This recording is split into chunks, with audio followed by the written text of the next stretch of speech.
আসসালামু আলাইকুম। কেমন আছেন সবাই?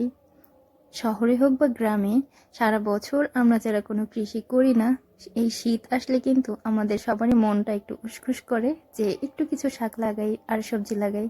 সবার মতো আমার বোনের ছেলেটাও শখ করে লাগিয়েছিল এখানে পালং শাক আর লাল শাক।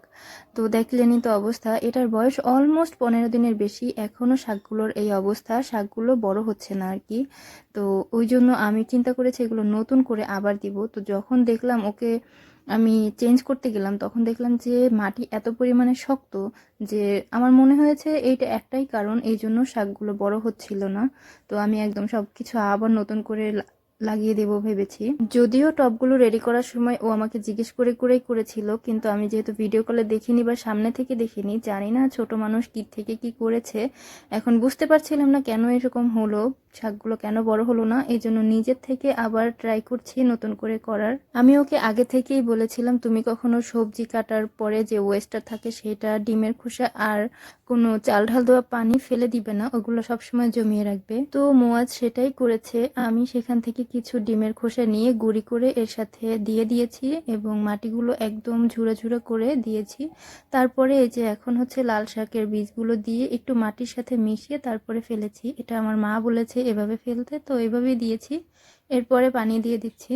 ছোট হলেও কৃষি করার বেশ আগ্রহ আছে দেখে আমিও সবসময় তাকে উৎসাহ দেই।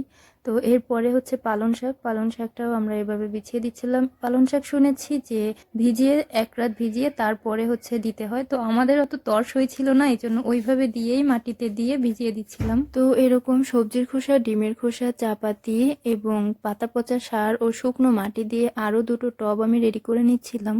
হাতের কাছে ঝাঁপিটা পেয়েছিলাম, তাই এটার মধ্যেই মাটিগুলোকে গুঁড়ো করে নিচ্ছিলাম। তো এভাবে রেডি করে আমি এর মধ্যে ভেবেছি দুটো টমেটো গাছ লাগিয়ে দেব। সে আবার বাজার থেকে টমেটো গাছ নিয়ে এসেছিল, সেখান থেকে দুটো নিয়ে আমি টবে লাগিয়ে দিয়েছি, বাকিগুলো খেতে লাগিয়ে দিয়েছি, সেগুলো পরে দেখাবো। আমি জানি টমেটো গাছ লাগাতে অনেক বেশি লেট হয়ে গেছে, কারণ সঠিক টাইমে আপনারা যারা লাগিয়েছেন তাদের গাছে এখন টমেটো ধরে গেছে। তো যাই হোক, কিছু করার নেই, যখন মনে চাইবে তখন করতে হবে। দেখা যাক কি হয়। এখন হচ্ছে পানি দিয়ে উপর দিয়ে একটু ডিমের খোসা দিয়ে আবার ডিমের খোসাগুলো শুকনো মাটি দিয়ে ঢেকে দেবো, যাতে উপর থেকেও এর পুষ্টিগুণ গাছের ভেতরে যায়। আর এই যে ফাঁকা রেখেছি, ফাঁকা অংশটুকুতে আস্তে আস্তে আমরা এর মধ্যে আরো বেশি সবজির খোসা দিয়ে দেব এবং আস্তে আস্তে মাটি দিয়ে ঢেকে দেব। এতে করে আমাদের গাছ আরো বেশি পুষ্টি পাবে ও অনেক বেশি ফল দেবে ইনশাআল্লাহ।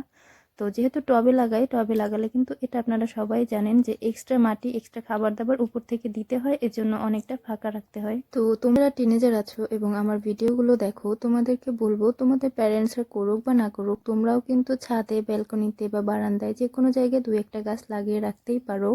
এতে কিন্তু শুধুমাত্র গাছ ফল দিবে তা না, তোমাদের কিন্তু একটা করে সাদগায়ে জারিয়া হয়ে যাবে। আর জানো তো, গাছের সংস্পর্শে সবসময় থাকলে মন ভালো থাকে, সতেজ থাকে, ফুরফুরা থাকে। সারাদিন ফোনের পেছনে না থেকে গাছ লাগাও।